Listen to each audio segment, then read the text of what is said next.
Zkus se na chvíli zastavit a opravdu si přiznat, v jaké otupělosti se dá žít celé roky. Ne proto, že by člověk byl zlý nebo hloupý, ale proto, že si zvykne. Zvykne si na tíhu, kterou nosí, jako by byla přirozená. Zvykne si na vnitřní napětí, na strach, na tlak očekávání, na potřebu někomu vyhovět, něčím se stát, něco dokázat, něco obhájit. Jenže když se na to podíváš upřímně, často zjistíš, že velká část té tíhy je nedůstojná. Ne proto, že by šlo o malichernosti, ale proto, že tě poutá k něčemu prázdnému. A to prázdné přitom umí být neuvěřitelně vytrvalé. Člověk někdy nese břemeno, které by při doteku pravdivosti okamžitě spadlo. Jakmile se objeví opravdu čistý pohled, spousta domnělých důležitostí se rozpadne. Věci, kvůli kterým jsme se roky trápili, se najednou ukážou jako plevy, které držely pohromadě jen silou zvyku a strachu. A když se tohle stane, přichází bod obratu. Buď se člověk chytí starých pout ještě pevněji, protože se bojí prázdna, nebo je konečně přetrhne a uleví se mu. To přetržení přitom nebývá žádná dramatická scéna. Je to rozhodnutí uvnitř. Ne, už nechci žít v tomhle. Už nechci být otrokem toho, co nemá hodnotu. Je zvláštní, jak snadno může být člověk vnitřně nesvobodný, i když navenek vypadá úspěšně. Můžeš mít postavení, peníze, uznání. Můžeš být někdo a přesto být uvnitř sevřený. V tom je jedna krutá pravda. Vnější moc sama o sobě nevykupuje vnitřní otroctví. Když člověk neumí rozhodovat sám ze sebe, když se bojí pravdy o sobě, když se pořád porovnává a potřebuje schválení, zůstává svázaný, i kdyby seděl na trůnu. A teď se dostáváme k něčemu, co je možná nepohodlné, ale zásadní. Hodně pout si vytváříme tím, jak se snažíme něčemu naučit. Ve smyslu, že do sebe nalijeme hotové formy, hotové názory a hotové cesty druhých lidí. Je v tom velké nebezpečí. Ne, že by se člověk neměl učit, číst, hledat nebo inspirovat. Problém je v tom, když se z inspirace stane náhrada života. Když člověk začne přebírat cizí zkušenost jako vlastní, aniž ji skutečně prožil. Když si oblékne cizí přesvědčení jako uniformu a pak se diví, že se v něm nedá dýchat. Každému z nás sedí něco jiného. To, co jednomu pomůže, druhého může svázat. Někdo potřebuje více ticha, jiný potřebuje více služby. Někdo se učí přes samotu, jiný přes vztahy. Někdo má přirozenou schopnost vnímat jemné souvislosti a někdo má dar přímého, jednoduchého jednání. Pokud se člověk odtrhne od toho, co v sobě skutečně nese, a začne žít jen podle vypůjčených vzorců, stane se cizincem sám sobě. A pak se děje to nejhorší. Věci v něm nežijí. Zůstávají vedle něj jako naučená látka, která se nedokáže proměnit v charakter, v sílu, v čin. Není z toho úroda, je z toho vyčerpání. Kdo opravdu hledá světlo a smysl, musí nakonec narazit na jednoduchý fakt. Opravdová cesta se nedá projít za někoho jiného. Můžeš dostat mapu, můžeš slyšet svědectví, můžeš číst popisy, ale krok musíš udělat ty. A hlavně, skutečné pochopení nepřichází tím, že si něco odvodíš hlavou, ale tím, že to prožiješ. To, co se v tobě jen usadí jako názor, se při prvním otřesu rozsype. to, co se v tobě narodí jako zkušenost, drží. Proto je tak důležité, aby hledání nebylo jen sběrem věd, ale proměnou života. Možná i proto přichází do života radost i bolest tak nečekaně a tak naléhavě. Nejsou to jen náhody, které nám mají zpříjemnit nebo zkazit den. Mnohdy jsou to budíky, někdy jemné, někdy nemilosrdné. V krátkém okamžiku umí člověka vytrhnout z povrchnosti. Najednou přestane řešit drobnosti, které včera považoval za osudové, a dotkne se něčeho hlubšího. Ve štěstí i v utrpení může na vteřinu ucítit, že život není jen součet náhod, ale že je v něm proud, který všechno proniká a všechno spojuje.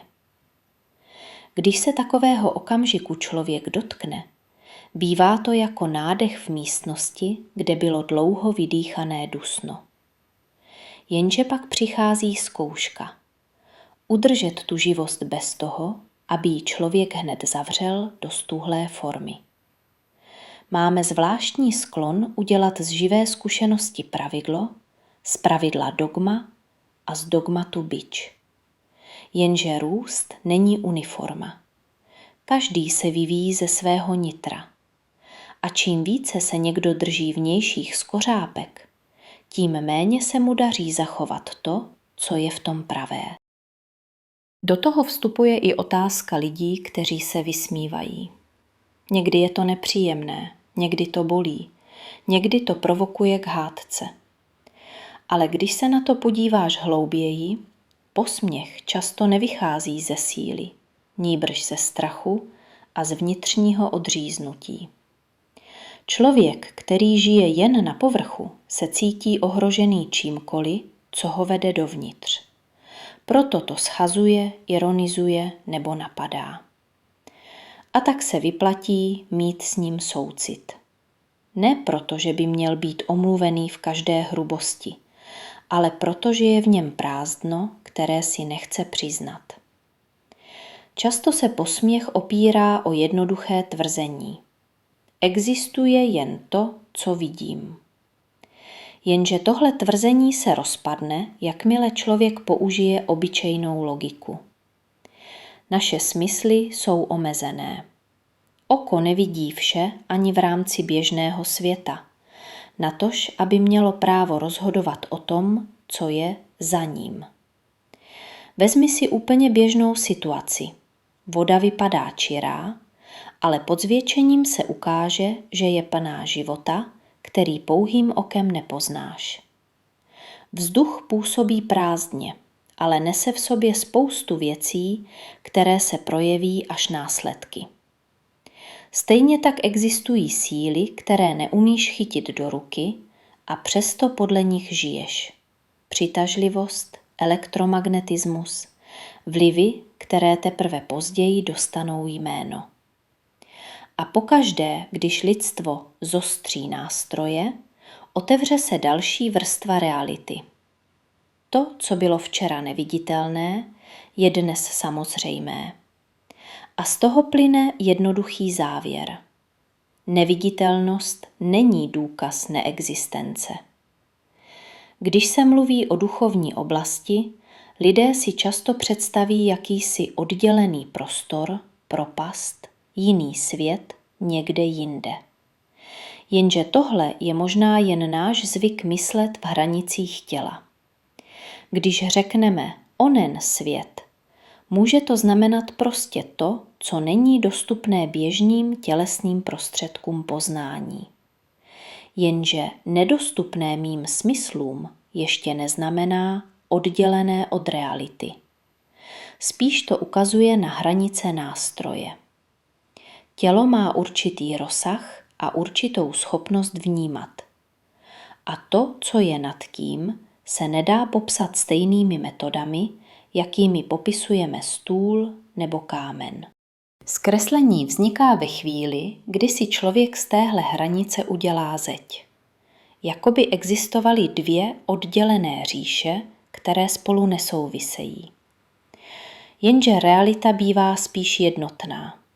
Jeden životní proud prostupuje tím, co nazýváme hmotou, i tím, co nazýváme duchem. Všechno je v nějakém smyslu propojené a pokud je to propojené, pak také platí, že stav jedné části se musí promítat do druhé. Když je nemoc v těle, projeví se v psychice.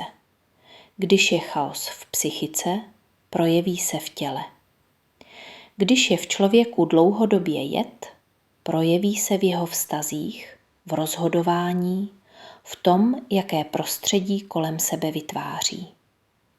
A naopak, když se člověk uvnitř uzdravuje, začne se to projevovat i navenek. Jenže dokud si člověk drží představu ostrého oddělení, sám sobě brání v růstu. Vytváří prostor pro fantazii, která pak buď všechno zesměšní, nebo z toho udělá chorobné uctívání, které člověka zotročí. Jedni se tomu smějí, druzí se toho děsí, třetí se tím opájí a všichni se míjejí s jednoduchostí. V duchovních věcech se pak snadno narodí fanatismus, pověrčivost nebo naopak arogantní výsměch. A přitom by pomohlo jediné – přestat stavět umělou hranici a začít se dívat na bytí jako na celek. Když se člověk začne dívat celistvě, najednou mu začne dávat smysl i to, že život má zákonitost. Ne ve smyslu mechanického osudu, ale ve smyslu vztahů příčin a následků. Že vnitřní stav člověka není soukromá bublina, která se nikoho netýká. Že to, co v sobě nosíš, přitahuje podobné. Že to, co vyzařuješ, se někde otiskuje. A že to, co je v tobě, není bez následků ani pro tebe, ani pro svět kolem tebe. Odsud už je jen krok k jedné praktické věci. Hádat se s posměvači obvykle nemá smysl. Ne proto, že by pravda nepotřebovala obranu, ale proto, že hádka málo kdy člověka otevře.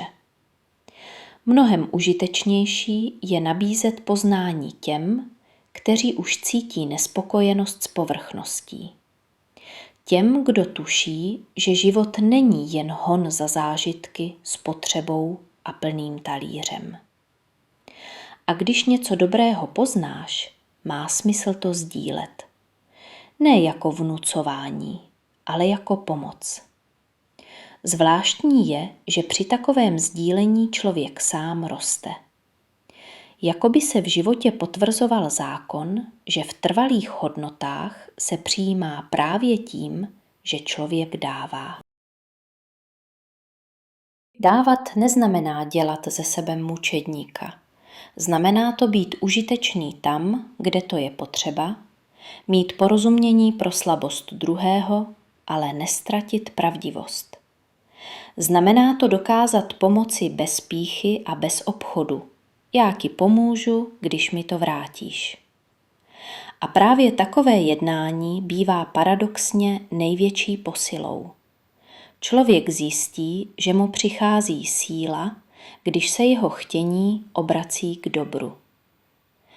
Možná nejpodstatnější myšlenka, kterou si z toho všeho můžeš vzít, je síla vnitřního směru.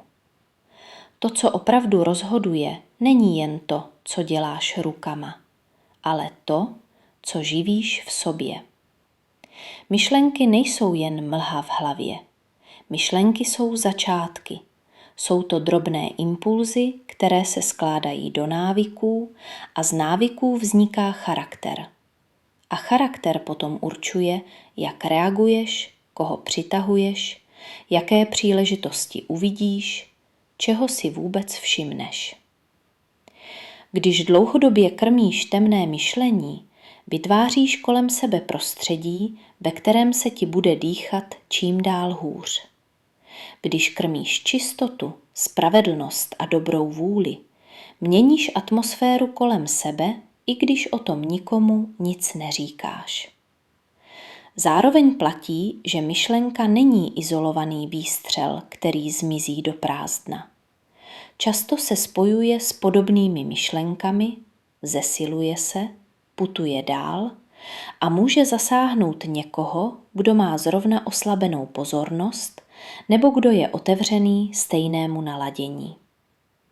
Každý zná, jak snadno se přenáší nálada v místnosti, jak rychle se šíří cynismus, jak nakažlivá je panika. A stejně tak je nakažlivá odvaha, klid, poctivost a laskavost. Jenže s tím přichází i zodpovědnost. Pokud svým vnitřním světem přispíváš k jedu, může se ten jed někde přetavit do činu. A pokud přispíváš k dobru, můžeš být tím, kdo v druhém probudí sílu, aniž bys tušil jak. Proto má smysl šetřit svou mentální energii a nepálit ji na zbytečné přemítání, které nikam nevede. Je rozdíl mezi jasným přemýšlením a chorobným přežvikováním. Jasné přemýšlení míří k rozhodnutí. Chorobné přežvikování míří k únavě. Když člověk shromáždí sílu myšlení, může ji použít jako nástroj.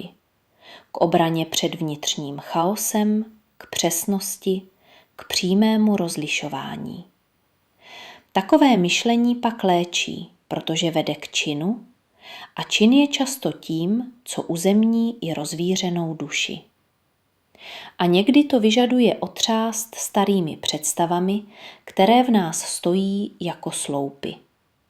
Nejednou zjistíš, že tě drží zpět nějaké slovo, nějaký pojem, nějaký zvyk v myšlení, který si převzal, aniž bys ho prověřil. Typický příklad je představa času. Kolikrát říkáme, že čas běží a časy se mění a v hlavě se nám vytvoří obraz něčeho, co kolem nás proudí. Pak na tom stavíme další úvahy, až narazíme na rozpor a vytvoří se mezera, kterou neumíme vyplnit. A co lidé často udělají? Řeknou, tady už musím jen věřit.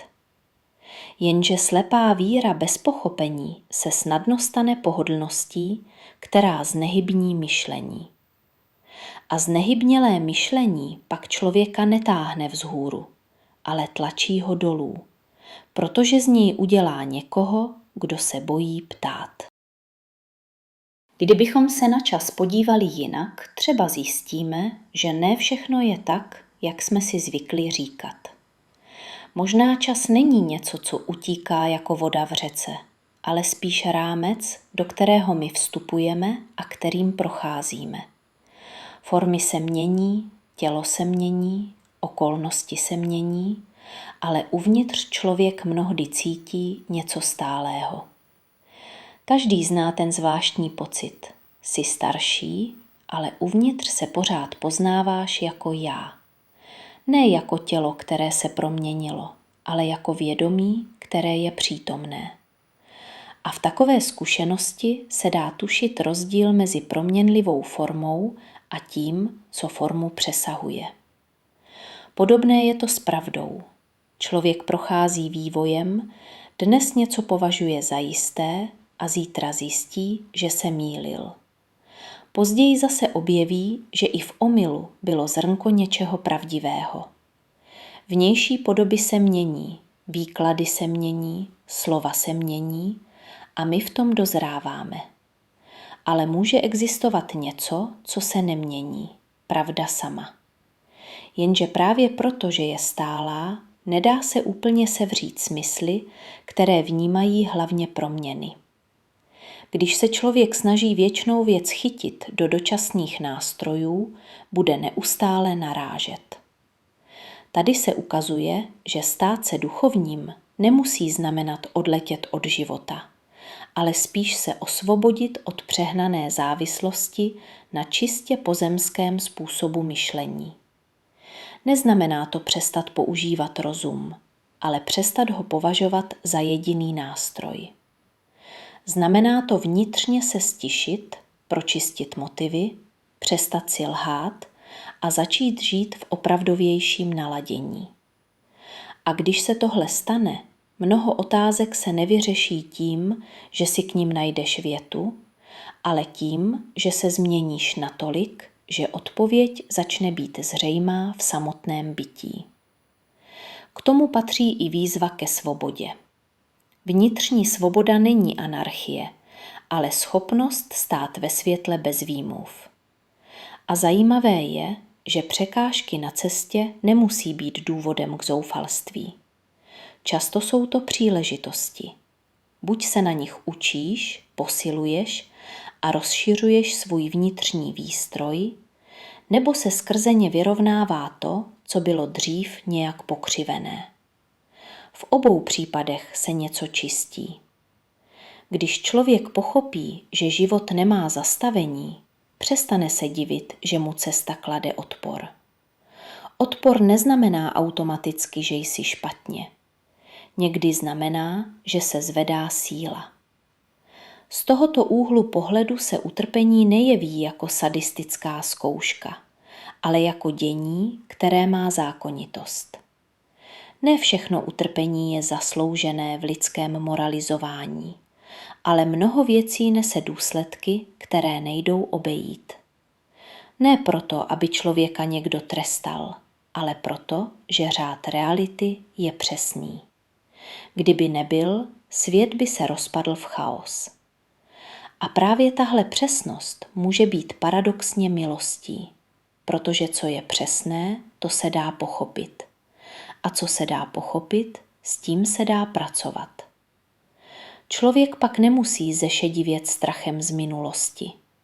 Může začít vyrovnávat a čistit s klidem, jakmile má poctivé chtění. A tady se dostáváme k jádru, k síle chtění. Ne k povrchnímu přání, které dnes je a zítra není, ale k hlubokému vnitřnímu směru, který člověka nese. Takové chtění přitahuje podobné síly, zesiluje se, roste a vrací se zpět jako důsledek.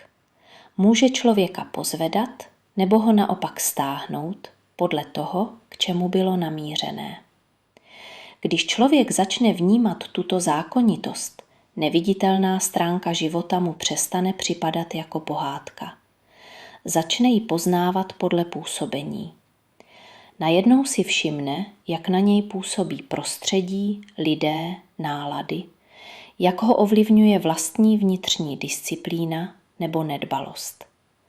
A může ucítit, že je v jistém smyslu ohniskem, jako čočka, která dokáže soustředit proudy a poslat je dál. To je zároveň obrovská odpovědnost i obrovská šance, protože tímhle soustředěním můžeš v druhých rozněcovat destrukci, ale také můžeš roznítit nadšení pro dobro. Můžeš být člověk, po jehož příchodu se místnost zvedne, protože přináší odvahu, klid a čistotu.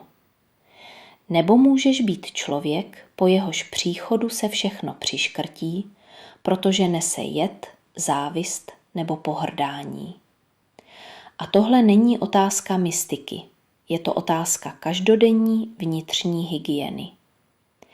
Proto má smysl hlídat oheň ve vlastní mysli. Ne ve smyslu potlačování, ale ve smyslu čistoty. Co v sobě opakuješ? Co si dovoluješ v tajnosti? Jaké obrazy krmíš? Jakými slovy uvnitř mluvíš o lidech? Protože tam se rodí mír nebo nepokoj. A když se v člověku založí mír, často začne být šťastnější ne proto, že se mu najednou všechno daří, ale proto, že přestane být rozervaný. Možná se někdo bojí, že takové pochopení zákonitostí života člověka odvede od Stvořitele nebo od víry. Jenže může to být přesně naopak. Když člověk uvidí, jak přesně a moudře je vše provázáno, může v něm vyrůst úcta. Ne povrchní zbožnost, ale tichý respekt před velikostí řádu. A pak se často stane něco přirozeného. člověk přestane chtít zlo. Ne proto, že by se bál trestu, ale proto, že uvidí jeho hloupost a destruktivnost. Začne se opírat o to, co je nejpevnější, o lásku. Ne sentimentální, ale tvořivou lásku, která přeje růst, která pomáhá, která zvedá druhé, aniž by je zotročovala. A když se takové chtění spojí s činem, začne se měnit i svět kolem. Někdy pomalu, někdy překvapivě rychle, ale vždycky skutečně. Protože skutečná proměna nezačíná ve slovech ani v teoriích. Začíná v tom, co člověk živí v sobě a v tom, co z toho potom pustí do života.